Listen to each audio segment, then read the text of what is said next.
75 వరకు అయిపోయినాయి కదా.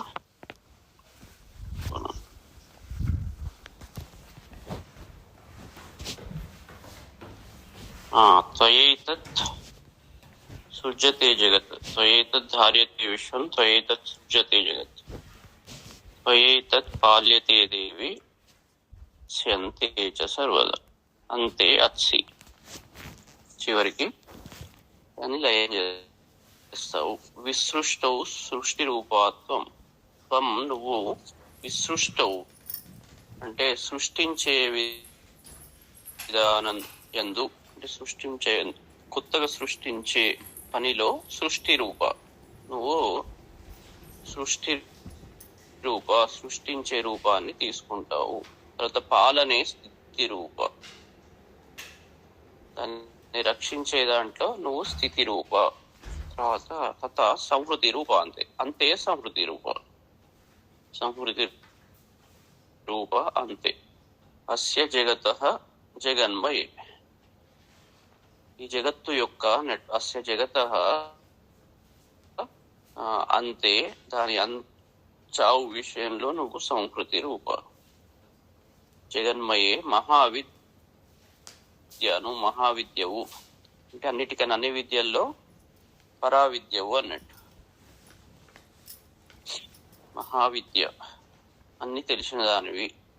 తర్వాత మహామాయ, నువ్వు అవిద్యవు. మాయ అంటే ఇది మహావిద్య, అక్కడ మహామాయ.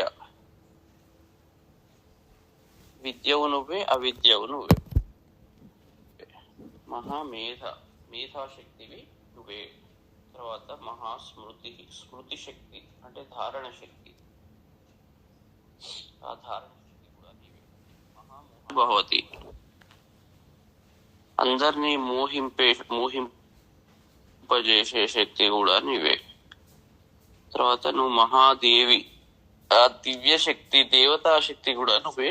మహాసురి, రాక్షస శక్తి కూడా నువ్వే.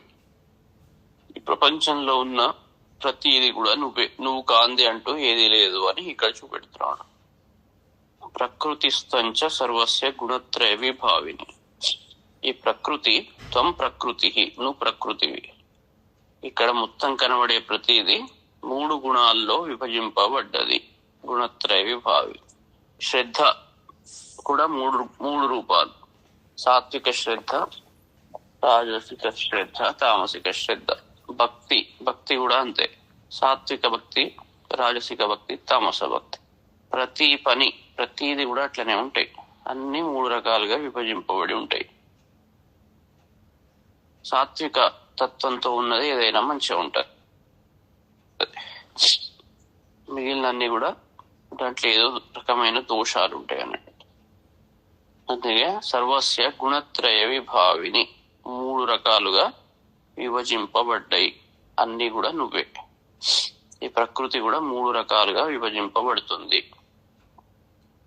కాళరాత్రి, మహారాత్రి, మోహరాత్రిశ్చ దారుణ. ఆ కాళరాత్రి నువ్వే, మహారాత్రి, మోహరాత్రి. తర్వాత దారుణ అని సపరేట్ అని కొందరు అంటారు. దారుణ, మోహరాత్రి, దానికి అడ్జెక్టివ్ లాగా కూడా తీసుకోవచ్చు. ఆ 3 కూడా నువ్వే. తర్వాత త్వం శ్రీహి, ఇవి కాకుండా వేరేవి కూడా ఉన్నాయి కొన్ని. గణపతి రాత్రి అని,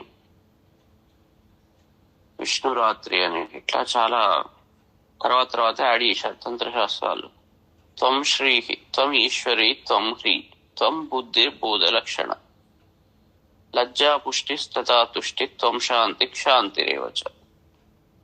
త్వం శ్రీహి, శ్రీహి అంటే ధన శక్తి, అది నువ్వే. తర్వాత ఈశ్వరి, ఈశ్వర శక్తి నువ్వే, కంట్రోలింగ్ పవర్ అన్నట్టు. త్వం హ్రీ, మాయాశక్తి నువ్వే, అన్ని బీజాక్షరాలు నువ్వే. త్వం బుద్ధి, బుద్ధిశక్తివి నువ్వే. బోధ లక్షణ, బోధించే స్వభావానివి, అది కూడా నువ్వే. అంటే జ్ఞాన లక్షణం. లజ్జ, సిగ్గు అన్నట్టు, బిడియం. పుష్టి, డెవలప్మెంట్. తుష్టి, సంతోషం. ఇట్లా ప్రతిది కూడా శాంతి, పీస్. తర్వాత ఓర్పు, శాంతి. ఖడ్గిని, తర్వాత ఖడ్గము ధరించిన దేవత నువ్వే. శూలిని, శూలం ధరించిన దేవత నువ్వే. ఘోర, ఘోరమైన భయంకరమైన రూపంతో ఉన్న దేవత నువ్వే. గద పట్టుకున్నది నువ్వే. చక్రిణి, ఇట్లా అన్ని చెప్తున్నాడు అన్నట్టు. చక్రిణి దత, శంఖిని, చాపిని, బాణ భుషుండి పరిఘాయుధ. ఇలా అనేక ఆయుధాలతో నువ్వు వెలుగుతూ ఉంటావు, ప్రకాశిస్తూ ఉంటావు. సౌమ్య, సౌమ్యతరాశేష సౌమ్యేభ్యస్త్వతి సుందరి. తర్వాత నువ్వు చాలా సౌందర్యవతివి. సుమ అంటే చాలా లేతదనము అన్నట్టు. అట్లా అంటే ఇప్పుడు దేవి, లలితాదేవిని సౌమ్య, సౌమ్య రూపంలో ఉంటుంది. శాంత రూపము అన్నట్టు, కరుణారూపం. అలాంటి రూపంతో ఉన్న నువ్వే. సౌమ్యతర అంటే దానికి ఇంకా దాంట్లో ఎక్స్ట్రీమ్, ఆ రూపం కూడా నువ్వే. అశేష సౌమ్యేభ్య స్తతి అతి సుందరి. అన్నిటికీ నువ్వు సౌందర్యవతివి. ఈ సౌందర్యవతులలో అందరిలో కూడా నువ్వు వాళ్ళందరికంటే అతి సుందరి. సౌమ్యతర అశేష సౌమ్యేభ్య, అన్నిటికంటే అతి సుందరి. వాళ్ళందరికంటే సుందరంగా నువ్వు వెలుగుతున్నావు అన్నట్టు. పరాపరాణం పరమ, పరాపరాణం, పరాపరుల్లో కూడా నువ్వు పరమ. అన్నిటికన్నా చివరిది చివరిది చివరిది అని ఏవైతే అనుకుంటామో వాటిలన్నిటికల్లో మళ్ళీ నువ్వు చివరి దానివి. త్వమేవ పరమేశ్వరి, నువ్వే ఆ పరమేశ్వరి. ఈశ్వరి ఎంతో మంది కంట్రోల్ చేస్తుంటారు. ఆ కంట్రోల్ చేసే వాళ్ళందరిలో నువ్వు పరమ చివరి దానివి. అందరికీ నువ్వు ఈశ్వరి అన్నాడు. ఇచ్చకించిత్ క్వచిత్ వస్తు సద్దు అఖిలాత్మికే. అంటే ఏదైతే ఉన్నదో ఈ జగత్తులో ప్రతీది, ఇచ్చకించిత్ కొద్ది కొద్దిగా ఏదైతే ఉన్నదో అన్ని సత్ అసత్. దాంట్లో అఖిల సత్తు నువ్వే, అసత్తు నువ్వే. సత్ అసత్ అఖిలాత్మికే. సత్ అసత్ అన్ని కూడా నువ్వే. ఈ ప్రపంచంలో సృష్టిలో ఏదైతే కనబడుతుందో ఉన్నదో అన్ని, కనబడేదు కనబడంది, మంచి చెడు ప్రతీది నువ్వే అన్నట్టు. తస్య సర్వస్య యా శక్తి సాత్వం కిం స్తూయసే తదా. ఇక ఇంత అన్ని నువ్వే అయితే మరి ఇక నిన్ను ఎలా నిన్ను స్తోత్రం చేయడం. కిం స్తూయసే తద, ఇట్లా స్తుతించబడతావు నువ్వు. మొత్తం నువ్వేనా, నువ్వు లేనిది అంటూ ఏదీ లేదు. కాబట్టి ఈ సర్వస్య యా శక్తి ఏదైతే ఉందో మొత్తం శక్తి అదంతా నీవే. కాబట్టి నిన్ను ఎట్లా స్తుతింపబడతావు నువ్వు? నిన్ను స్తోత్రం చేసేవాళ్ళు ఎవరు? యయాత్వయా జగత్ స్రష్ట, ఎవరి చేతనైతే, ఎవరైతే ఉన్నారో దేని చేతనైతే జగత్ స్రష్ట, జగత్పాతి అత్తి యో జగత్, ఎవరి చేతనైతే ఈ జగత్తు స్రష్ట అంటే సృష్టింపబడుతుందో, తర్వాత జగత్పాతి అంటే రక్షింపబడుతుందో, అత్తి అంటే సంహరింపబడుతుందో, అలాంటి మొత్తం నువ్వు చేసేవాడు అంటే నీ వల్లనే ఈ విష్ణువు అందరూ సృష్టింపబడ్డారు. ఈ జగత్తంతా నీ చేతనే సృష్టింపబడ్డది. తర్వాత సహా ఆ స్థితి పాలనం చేసేవాడు ఎవరైతే ఉంటారో, యయాత్వయా జగత్ స్రష్ట, ఎవరి చేతనైతే జగత్తు సృష్టింపబడ్డదో, జగత్పాతి అత్తి అంటే స్రష్ట నీ చేతనే సృష్టింపబడ్డాడు, తర్వాత స్థితికారకుడు నీ చేతనే, తర్వాత సంహారకారకుడు నీ చేతనే. అలాంటి ఈ స్థితికారకుడు ఎవరైతే ఉన్నారో సహా అపి నిద్రావశం నీత, నీ నీ చేత సృష్టింపబడ్డ ఆ విష్ణుదేవుడు ఇప్పుడు నిద్రావశంలోకి వెళ్ళిపోయాడు. నీత తీసుకుపోబడ్డాడు. సహా అపి నిద్రావశం నీత. కహ త్వాం స్తోతుం ఇహ ఈశ్వర. ఇక నిన్ను ఎవరు స్తోత్రం చేయగలుగుతారు? నిన్ను స్తోత్రం చేయగలిగే సమర్థుడు ఇంకా ఎవరు ఉన్నారు? ఆ విష్ణువు, ఏదైతే రక్షించాల్సిన విష్ణువే నిద్రలోకి వెళ్ళిపోయినాడు. మరి నేను ఎవరు స్తోత్రం చేయాలి ఇప్పుడు ప్రస్తుతం? విష్ణు శరీర గ్రహణం అహం ఈశానయేవచ. తర్వాత ఈ విష్ణువు ఎవరైతే ఉన్నారో, తర్వాత నేను అహం ఈశానుడు, మేమందరం కూడా నీ వల్లనే శరీర గ్రహణం, ఈ శరీరాన్ని ధరించాము. తారితాస్తే తోతస్త్వం కస్తోతుం శక్తిమాన్ భవేత్. తర్వాత నీ చేతనే సృష్టింపబడ్డ మేము ఇక నిన్ను ఎట్లా స్తోత్రం చేయగలుగుతాం? ఇంతసేపు స్తోత్రం చేసే చాలా గొప్పగా అని అనుకునే భ్రమలో ఉండద్దు. ఎందుకంటే నీ చేతనే సృష్టింపబడి నీ దగ్గరనే నేర్చుకొని నీకే కథలు చెప్తే ఎట్లా అన్నట్టు. నీ దగ్గరనే, నీ వల్లనే నేను సృష్టింపబడ్డాం మేము ముగ్గురం. కాబట్టి నిన్ను స్తోత్రం చేసే సామర్థ్యం మాకెక్కడిది? తర్వాత సాత్వం ఇత్తం ప్రభావై ఉదారై దేవి సంస్థుత. ఓ జనని, నీ ఉదార ప్రభావంతో, అంటే నీ వల్లనే నువ్వు స్తోత్రం సరే చేసుకో, నిన్ను సృష్టించా కానీ నువ్వే చేసుకో అని నీ ఉదారత్వంతో ఇంతసేపు స్తోత్రం చేయనిచ్చావు. నా మీద అనుగ్రహంతో ఈ విధంగా నీ ప్రభావం వల్లనే స్తుతించాము. తర్వాత మోహయైతౌ దురాధర్షౌ అసురౌ మధుకైటభు. వీళ్ళు ఎవరైతే ఉన్నారో మధుకైటభులు, వీళ్ళు దురాదర్శౌ అంటే చాలా కష్టంగా నిగ్రహింప రాని వారు అన్నట్టు, చాలా కష్టంతో నిగ్రహింపబడే వాళ్ళు. వాళ్ళు మోహయైతౌ, మోహాయ ఏతౌ అన్నట్టు. ఏతౌ మోహాయ ఏతౌ, మోహం కొరకు, మోహంలో పడ్డ జగత్స్వామి నియతాం అచ్యుతో లఘు. అచ్యుత అంటే విష్ణువు, లఘు అంటే తొందరగా, జగత్స్వామి అతనెవరు? అచ్యుత జగత్తుకు స్వామి, ఆయన ప్రబోధం నీయత తొందరలోనే నిద్ర లేపు, ఆయన నిద్ర నుండి బయటపడుగాక అన్నట్టు. ఆ మోహంలో పడ్డాడు, మోహంలో పడి దాంట్లో ఉన్న నిద్రలోకి జారిపోయాడు. అతను తొందరగా మళ్ళీ బయటికి వచ్చుగాక. భూదశ్చ క్రియతాం అస్య హంతుం ఏతౌ మహాసురౌ. ఏతౌ మహాసురౌ, ఈ రాక్షసులను హంతుం, అస్య హంతుం చంపడానికి, బోధశ్చ క్రియతాం అంటే అతనికి బోధించేలాగా, అంటే అతనికి నువ్వు బోధపరచుము.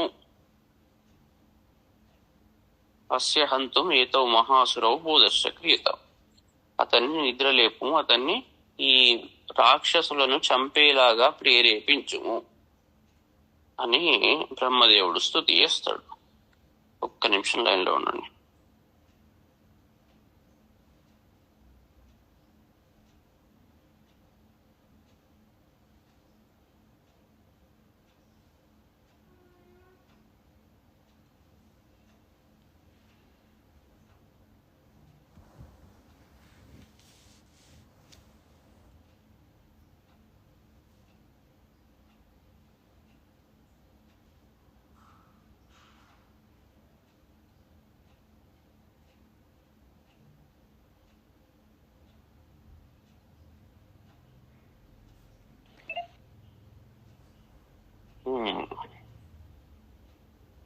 అయితే ఈ రాత్రి సూక్తం ఏంది అంటే, ఇంతసేపు ఎవరైతే రక్షించాల్సిన విష్ణు భగవానుడు ఉన్నాడో ఆయనే నిద్రలో ఉన్నాడు, మధుకైటభులతో ఆక్రమింపబడ్డాడు. అంటే సృష్టిని ఎవరైతే రక్షించాలో ప్రతివాడు కూడా రక్షించాలి. ప్రతి వాళ్ళల్లో నారాయణ అవతారం ఉంటుంది. ఒక అంశ పాలన చేయాలి. ఎవరింట్లో వాళ్ళు పాలన చేసుకోవాలి కదా, వాళ్ళ ఇంటిని వాళ్ళు రక్షించుకోవాలి, వాళ్ళ డ్యూటీ అది. అట్లా ఉంటేనే సృష్టి ముందరికి నడుస్తుంది. సో ప్రతి ఇంట్లో కూడా వాడు నారాయణుడే. అలాంటి వాడు మత్తులో నిద్రలో ఉండి పని చేయకుండా, లేదా ఒకళ్ళు చెప్పిన మాట వినకుండా, చేయాల్సిన పనులు ఏవైతే చేయరో, గృహానికి సంబంధించిన కార్యక్రమాలు కానీ, సంఘానికి సంబంధించిన కార్యక్రమాలు కానీ ఏవైతే చేయాలో అవి చేయకుంటే అప్పుడు శాంతి అనేది లోపిస్తుంది. పాలన సరిగ్గా చేయకుంటే, సృష్టి చేసి పాలన చేయకుంటే ఏమవుతుంది? పిల్లవాళ్లను కంటాం, కానీ వాళ్లకు తిండి పెట్టకుంటే ఏమవుతుంది? లొల్లి పెడతారు, అది అవుతుంది. శాంతి అనేది కోల్పోతాం. సో సృష్టి చేసిన పర్పస్ మనం అదేమవుతుంది అల్లకల్లోలం తయారవుతుంది, గందరగోళం. కాబట్టి ప్రతి వాళ్ళల్లో నారాయణ అంశం ఉంటుంది. ప్రతి వాళ్ళ డ్యూటీ, గృహస్థ ధర్మాలు ఏవైతే ఉంటాయో వాటిని సక్రమంగా చేస్తూ శాంతిని నెలకొల్పాలి. ప్రతి ఇల్లు శాంతిగా ఉంటే లోకం అంతా శాంతిగా ఉంటుంది కదా. కాబట్టి ఎవరి పనులు వాళ్ళు ఫస్ట్ ఫండమెంటల్ ఇల్లు క్లీన్ చేసుకోవాలి. వాళ్ళు చేయాల్సిన డ్యూటీస్ ఏంటి, అవన్నీ కూడా నారాయణ ధర్మాలు అన్నట్టు, రక్షణ ధర్మాలు. సో అవన్నీ చేసుకోవాలి. అవన్నీ చేసుకోకుండా నిద్ర పోతే, నిద్ర అంటే చిత్తం వాటి మీద పెట్టకుంటే ఏమవుతుంది అశాంతి, ప్రతి దగ్గర అశాంతి అనేది వస్తుంది. ఇక్కడ ఏం తయారైంది మొత్తం చూస్తే కూడా, వాళ్ళది కూడా రాజు రాజ్యంలో ఆ రాజు యొక్క ధర్మం, రాజ్యాన్ని మొత్తం మంచిగా ప్రజలను మంచిగా పాలించడం, వాళ్లకు శాంతి వచ్చేలాగా ఆ సిచ్యువేషన్స్ క్రియేట్ చేయడం. ఇతనికి వైశ్యునికి కూడా ఇంట్లో ఏదైతే ఉంటుందో అశాంతి వల్లనే అతను అడవులకు వచ్చాడు. కాబట్టి ఫస్ట్ ఉండాల్సింది ఏంటి అంటే ప్రతి గృహంలో శాంతి, ప్రతి మనిషిలో శాంతి అక్కడి నుంచి మొదలవుతుంది. ప్రతి మనిషిలో ఫస్ట్ శాంతి ఉండాలి. ఆ తర్వాత వాడికి ఫస్ట్ ప్రతి వాళ్ళు శాంతిగా ఉంటే వాడి గృహం నెక్స్ట్ లెవెల్, ఆ తర్వాత వాడి వీధి, తర్వాత వాడి ఊరు, అట్లనే రాష్ట్రం, దేశం, ప్రపంచం అట్లా పెరుగుతుంది అన్నట్టు. ఫస్ట్ మొదలు కావాల్సింది లోపల నుండి. మనిషి అశాంతితోటే, పిచ్చి పిచ్చి కోరికలతో ఒక ఏదో సాధించాలని అన్ని సాధించవచ్చు, మెల్లమెల్లగా ఒక్కొక్కటి అవుతుంది. కానీ ఫండమెంటల్స్ మిస్ అయినాయంటే ఏమవుతుందంటే నారాయణ ధర్మాన్ని వాడు చేయనట్టు అవుతుంది. అందుకే ఇప్పుడు బ్రహ్మదేవుడు ఏం చేస్తున్నాడు, అంత దేవి మొత్తం నీ చేతుల్లోనే ఉన్నది, నీ వల్లనే అందరం సృష్టింపబడ్డాం, జగన్మాతవు. కాబట్టి నిన్ను ఏం స్తుతించాలి, నిన్ను ఏమని చెప్పగలుగుతాం? ఓ అజ్జేష ఇజ్జేష అంటే ఏం చెప్తాం? అంత నీ వల్లనే జరిగింది. దాంట్లో చెప్పినట్టు దదాతి ప్రతిగృహ్ణాతి నాణ్యతేష ప్రసీదతి ఇత్తన్ రూపేణ కీలేన మహాదేవేన కీలితం. మెయిన్ కోడ్ అన్నట్టు ఇది చండీ సప్తశతి. ఇట్లా ఏదైతే ఉంటుందో అంతా నీ వల్లనే వచ్చింది. నీ వల్ల వచ్చిన దాన్ని నీకే ఇచ్చుకుంటూ మేమేదో చేశాము అని సంబరపడితే ఎట్లా? తర్వాత నీ చేత నీ గుణాలను మేము ఏమని కీర్తించగలుగుతాం?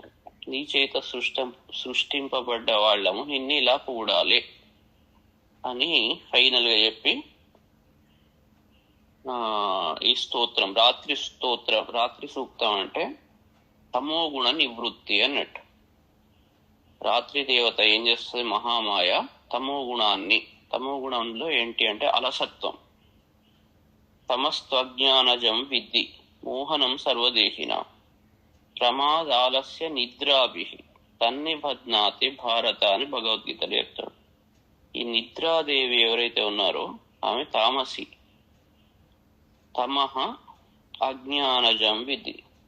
తమస్సు అంటే ఏంది అంటే అజ్ఞానము. ఈ అజ్ఞానం వల్ల వచ్చేది ఏంటి?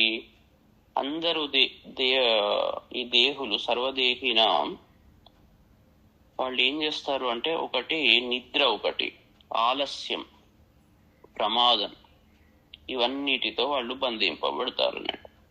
అంటే తమో గుణం వల్ల ఇవన్నీ వస్తాయి. కాబట్టి ఆ తమో గుణాన్ని నివారించే ఈ మహామాయ ఎవరైతే ఉన్నారో ఆమెను బ్రహ్మదేవుడు స్తుతించాడు. ఇక తర్వాత ఋషి చెప్తున్నాడు, ఏవం స్తుత తదా దేవి తామసి తత్ర వేధస. అక్కడ విష్ణువును నిద్ర లేపేందుకు ఈ విధంగా, ఈ విధంగా తదా దేవి స్తుత, ఆమె ఎవరు? తామసి. ఎవరితో? వేధస అంటే బ్రహ్మదేవునితో. స్తుతింపబడ్డది, ప్యాసివ్ వాయిస్ అన్నట్టు. వేధస స్తుత. ఎవరు? దేవి. ఆమె ఎవరు? తామసి. అట్లా. తత్ర అంటే అక్కడ. విష్ణు ప్రబోధన అర్థాయ నిహంతుం మధుకైటభు. పర్పస్ ఏంటి? ఎందుకు స్తుతింపబడ్డది అంటే విష్ణువు యొక్క ప్రబోధన అర్థాయ, మళ్ళీ బోధనా శక్తిలోకి రావడం, అంటే జాగ్రత్త అవస్థలోకి రావడం కోసము. ఎందుకు వచ్చి ఏం చేస్తాడు అంటే నిహంతు మధుకైటభౌ, మధుకైటభులను సంహరించుట కొరకు, వాళ్ళను సంహరించుట కొరకు, విష్ణువును నిద్రలేపుట కొరకు బ్రహ్మదేవుని చేత దేవి స్తుతింపబడ్డది. అప్పుడు నేత్రాస్య నాసికా బాహు హృదయేభ్య స్తతోరస నిర్గమ్య దర్శనేతస్థో బ్రహ్మణో అవ్యక్త జన్మన. అప్పుడు నారాయణుని యొక్క నేత్ర, హరినేత్ర కృతాలయం, నిద్ర ఉన్నప్పుడు ఇట్లా కళ్ళు మూసుకపోతాయి. ఆ శక్తి ఎక్కడ ఉన్నది? కళ్ళల్లో ఉన్నది అని అక్కడ అర్థం. ఇప్పుడు నేత్ర ఆస్య నాసికా బాహు, అన్ని కళ్ళు మూసుకపోయినాయి, ముఖము ముడుచుకపోయింది. తర్వాత ప్రాణవాయువు ఏదైతే ఉన్నదో బలంగా, అదైతే నిద్రపోయినప్పుడు ఎట్లా ఉంటది మనిషి, అన్నిట్లలోంచి ఇప్పుడు ఆ శక్తి నిర్గమ్య. నేత్ర ఆస్య నాసిక బాహు హృదయేభ్య తథా ఉరసః, అన్నిటి నుండి, ఈ అంగాల నుండి నిర్గమ్య దర్శనేతస్తు, బయటికి వచ్చింది ఆ దేవి. వచ్చి బ్రహ్మణో అవ్యక్త జన్మన దర్శనేతస్తౌ, బ్రహ్మ యొక్క దర్శనం కొరకు. బ్రహ్మ ఎట్లాంటి వాడు? అవ్యక్త జన్మన, వ్యక్తంగాని జన్మ, అంటే అక్కడ కనబడుతులేడు. అవ్యక్త జన్మన, అలాంటి బ్రహ్మదేవుని కొరకు, రూపం లేని బ్రహ్మ కొరకు దర్శనేతస్తౌ, అక్కడ దర్శనం కొరకు నిలబడ్డది అన్నట్టు. అంటే బయటికి వచ్చేసింది, అంటే నిద్రలోంచి ఈయన బయటికి వచ్చాడు అని ఇక్కడ అర్థం. ఆమె దేవి బయటికి వచ్చేసింది, మహామాయ బయటికి వచ్చింది. ఉత్తస్థౌచ జగన్నాథ తయా ముక్తో జనార్దన. తయా ముక్త, ఆ నిద్రాదేవితో ముక్త, వదిలివేయబడి, జనార్దన ఉత్తస్థౌ, నిద్రలేశాడు అన్నట్టు. అంటే నిద్రపోయిన వాడు నిద్ర లేచినప్పుడు దాన్ని ఇట్లా వర్ణిస్తున్నారు అన్నట్టు. లేచి ఏ కారణవే అహిషయనాత్ తతః సదదృశేతౌ. అప్పుడు ఆ జగత్ ప్రభు అయిన ప్రళయం నుంచి, ఏ కారణవే ప్రళయం నుంచి, అహిషయనాత్, అహి అంటే అక్కడ కుండలిని శక్తి అన్నట్టు, దాని మీద నిద్రపోయినాడు, యోగ నిద్రలో ఉన్నాడు ఆయన. అలాంటి అతను సహా దదృశే, చూశాడు. ఎవరిని? తౌ, వాళ్ళిద్దరిని. ఎవరు వాళ్ళు? మధుకైటభౌ, మధుకైటభులని ఇద్దరిని చూశాడు. నిద్రలోంచి లేచి తన పరిస్థితి ఏంటి, ఎందుకు ఇట్లా, ఏం జరిగింది అని చూశాడు అన్నట్టు. అంటే ఒకటి, నిద్ర వల్ల ఈ రకంగా చేయాల్సిన పని చేయలేదు, మదం వల్ల చేయలేదు అని కొద్దిగా బుద్ధి తెలుసుకున్నాడు విషయం. మధుకైటభులు ఎలాంటి వాళ్ళు? దురాత్మ అనవు, దుష్టమైన బుద్ధి గల వాళ్ళు. ఇంకెట్లాంటి వాళ్ళు? అతివీర్య పరాక్రమవు, చాలా పరాక్రమం గలవాళ్ళు. దాన్ని జయించడం చాలా కష్టం. మదాన్ని జయించుడు కష్టమే, నిద్రను జయించుడు కష్టం.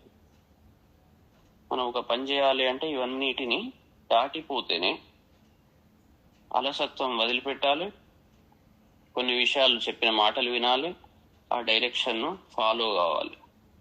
మద ఉన్నప్పుడు ఎవరి మాట, గురువు మాట ఎట్లా వినం. నిద్ర పోతే ఎట్లా విననివ్వడదు. కాబట్టి మనం చేయాల్సిన లక్ష్యాన్ని చేరుకోలేము.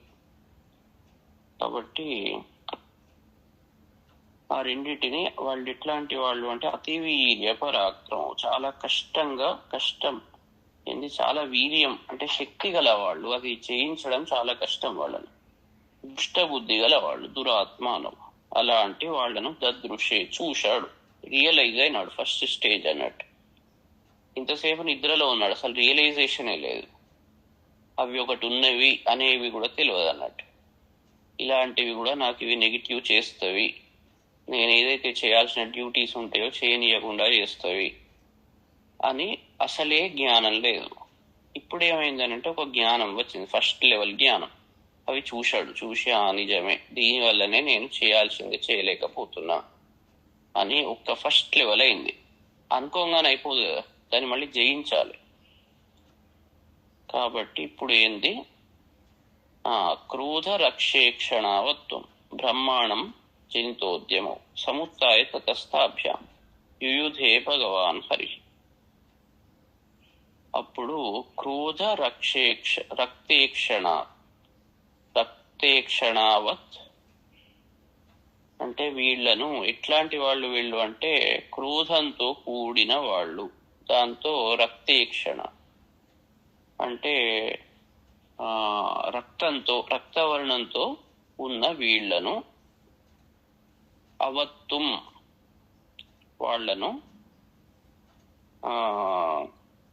బ్రహ్మాణం జనితోద్యము బ్రహ్మను గూర్చి తినడానికి, మింగడానికి రెడీగా ఉన్నారు అన్నట్టు. బ్రహ్మను మింగడానికి ఉద్యమౌ అంటే వాళ్ళు బ్రహ్మను మింగడానికి అవత్వం సముత్య వాళ్ళు రెడీగా అయినారు. తతస్థాభ్యాం యుయుధే భగవాన్ హరి. అప్పుడు వాళ్ళ గురించి విష్ణుదేవుడు యుద్ధం చేశాడు. బ్రహ్మను మింగేందుకు వాళ్ళు ఉద్యమిస్తే అప్పుడు విష్ణువు వెంటనే లేచి సముత్య తాభ్యాం యుయుధే వాళ్ళ కొరకు యుద్ధం చేశాడు.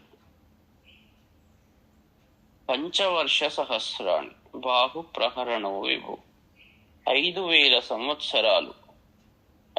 సంవత్సరాలు వాళ్లతో యుద్ధం చేశాడు.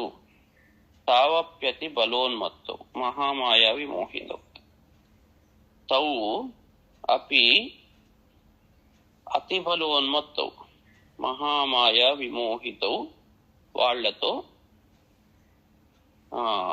యుద్ధం చేస్తుంటే మహామాయ చేత వాళ్ళు మోహింపబడి ఏమైంది, ఉక్తవంతౌ వరోస్మత్తో ప్రియతామితి కేశవ.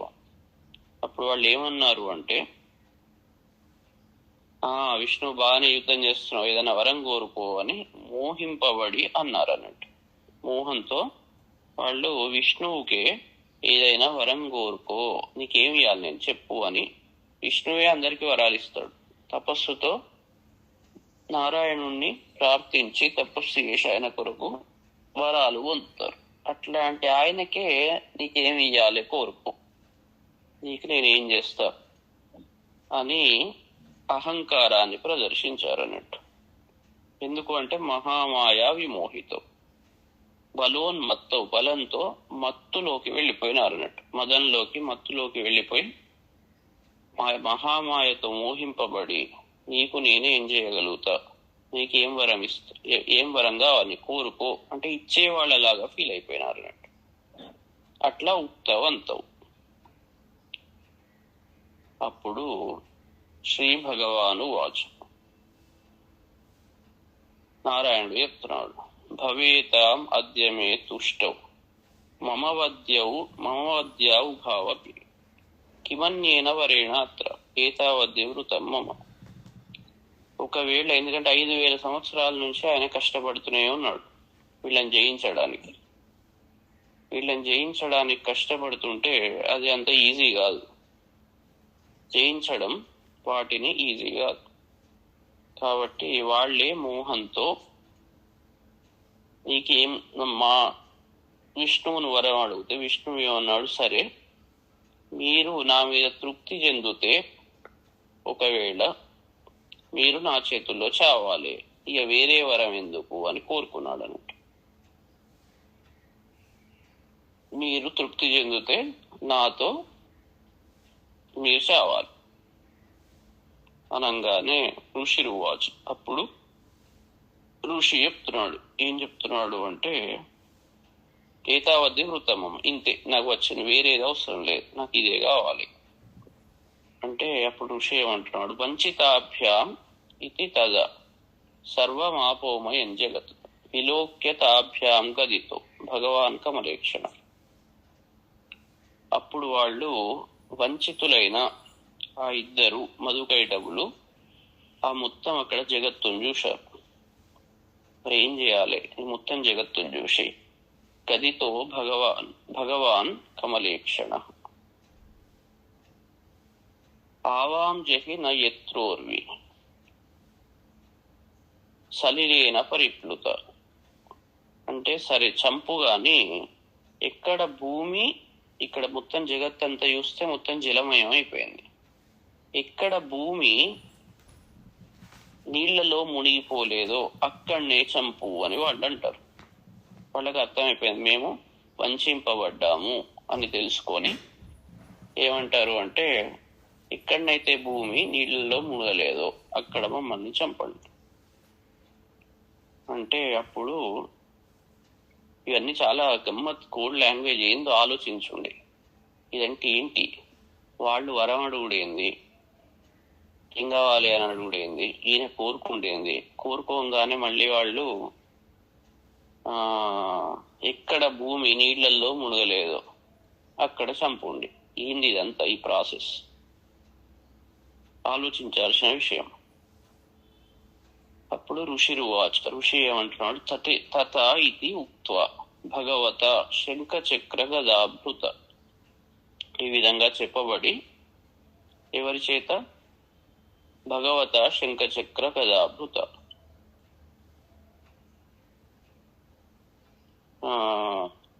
శంఖ చక్రాలతో ఉన్న ఆ విష్ణువు చేత ఈ విధంగా చెప్పు. కృత్వా చక్రేణ వైచ్ఛిన్నే జఘనే శిరసీతయో. ఆయన ఏం చేశాడు, సరే ఓకే అట్లనే గాని అని చెప్పాడు.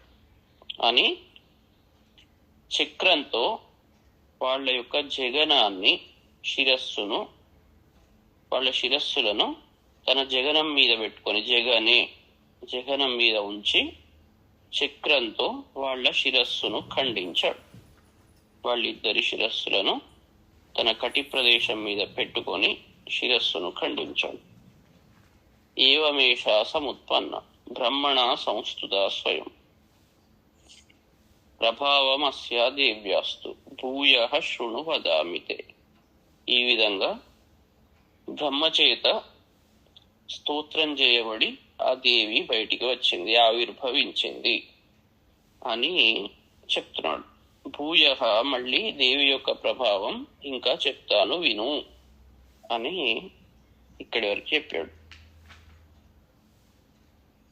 ఇది ఫస్ట్ చాప్టర్ అయిపోయింది. ఇది మహాకాళి చరిత్ర అంటారు. ఈ మహాకాళి చరిత్ర, దీనివల్ల ఏమవుతుంది అంటే తమో గుణ నాశనం. మనిషిలో ఉన్న ఏదైతే తమో గుణం ఉన్నదో అది నాశనం చేయబడుతుంది. దీని పర్పసే ఇది, ఈ మొత్తం చాప్టర్. అయితే చండీలో మొత్తం 13 చాప్టర్లు ఉంటాయి. మొదటిది మహాకాళి చరిత్ర, 2, 3, 4 మహాలక్ష్మి, 5 నుంచి 13 మహాసరస్వతి అంటారు. దీనివల్ల మన అలసత్వం ఏదైతే ఉంటుందో, నిద్ర, మదం, అన్ని అజ్ఞానం వల్ల జనించిన ఇవన్నీ దూరం కావడానికి ఆ దేవి యొక్క గొప్పతనాన్ని చెప్తున్నాడు అన్నట్టు.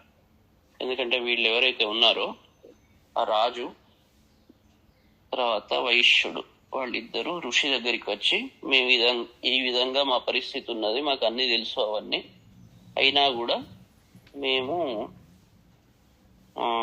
మా మనస్సులను కంట్రోల్ చేసుకోలేకపోతున్నాం. దీనికి కారణం ఏమిటి అంటే, ఆ మహామాయ అలానే ఉంటుంది. ఎవ్వరు కూడా ఆమె యొక్క మోహంలో పడాల్సిందే దాని నుంచి బయటపడాలంటే ఆమె యొక్క అనుగ్రహం కావాలి. అంటే ఎవరు ఈ మహామాయ, ఏంటి ఆమె ఎక్కడ పుట్టింది, ఆమె రోజు పని ఏంటి అని అన్ని అడిగితే ఆమె ఎక్కడ పుట్టలేదు, ఆమె నిత్య ఎప్పుడు ఉండేదే, అయినప్పటికీ ఆమె అనేక రూపాల్లో ఆవిర్భవించింది అని మొదటి రూపం గురించి చెప్తాడు అన్నట్టు. దీంట్లో మొదటి రూపం ఏంటి, ఈ రాత్రిదేవి, తమోగుణ ప్రధానమైన ఈ మహామాయాదేవి, తామసీదేవి, ఆమె ఏ రకంగా పుట్టింది. విష్ణు ఈ పరిస్థితిలో మధుకైటవులతో యోగ నిద్రలో ఉండగా ఈ మధుకైటవులను రాక్షసులు వచ్చి బ్రహ్మను మింగుదామని చూస్తుంటే అప్పుడు బ్రహ్మ దేవిని స్తుతిస్తే విష్ణువు లేచి వాళ్ళని చంపుతాడు. ఇది టోటల్ స్టోరీ. కానీ దాన్ని మంచిగా ఆలోచించండి, ఏంటి ఇదంతా.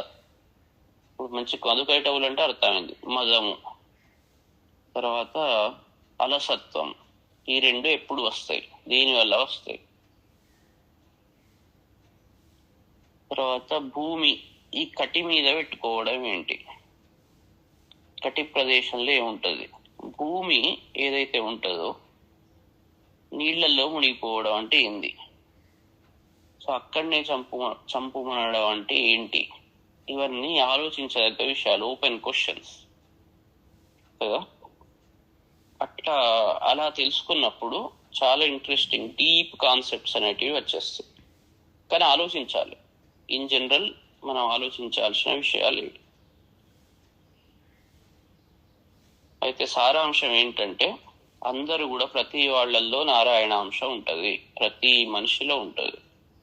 ప్రతి వాడి వల్లనే లోకం రక్షింపబడుతుంది. వాళ్ళు చేయాల్సిన ధర్మాలు అందరు చేయాల్సిందే. ఫస్ట్ మన ఇంట్లో మనం అది చేసుకోకుండా ఎక్కడ నువ్వు ఏదో చేస్తావంటే ఇట్లా. కాబట్టి ప్రతి వాళ్ళు అట్లా అనుకున్నప్పుడు, అందరి హృదయాల్లో ఆ శాంతి నెలకొన్నప్పుడు లోకం అంతా అద్భుతంగా ఉంటది కదా. కాబట్టి ఇప్పటి నుండి ఒకటి గుర్తుపెట్టుకోండి, ఫస్ట్ మీరు ఎలా శాంతిగా ఉండాలి, అది ఫస్ట్ ఫండమెంటల్ కులమానం అన్నట్టు. అది కోల్పోయినారు అంటే సరిగ్గా తేడా ఉన్నది అన్నట్టు. కులమానం ఏంటి అంటే, ఎందుకంటే ఈ వీళ్ళిద్దరు వచ్చింది ఎందుకు, అశాంతితోటే వచ్చారు. ఋషి దగ్గరికి ఎందుకు వచ్చారు, అశాంతితో వచ్చారు. అశాంతిని తొలగించుకోవాలి. ఏ పని చేస్తారో తెలియదు, కానీ అశాంతిని తొలగించుకోవాలి. నేను ఇవాళ 10 గంటలు పూజ చేసా కానీ శాంతి లేదు అంటే అది చేసిందంత వ్యర్థమే కదా. ఏం చేయకుండా కూడా ఒకడు శాంతిగా ఉంటాడు, ఒకడు ఎంత చేసినా శాంతి ఉండదు. సో ఏది మిస్ అవుతున్నది చూసుకోవాలి, ఆ రూట్ కాజ్ అనాలిసిస్ చేసుకొని శాంతిని తెచ్చుకోండి. అది ముఖ్యం, అన్నిటికన్నా ముఖ్యం. ఓకే, ఇవాళ ఇక్కడికి ఆపుదాం. మళ్ళీ 2వ చాప్టర్ రేపు.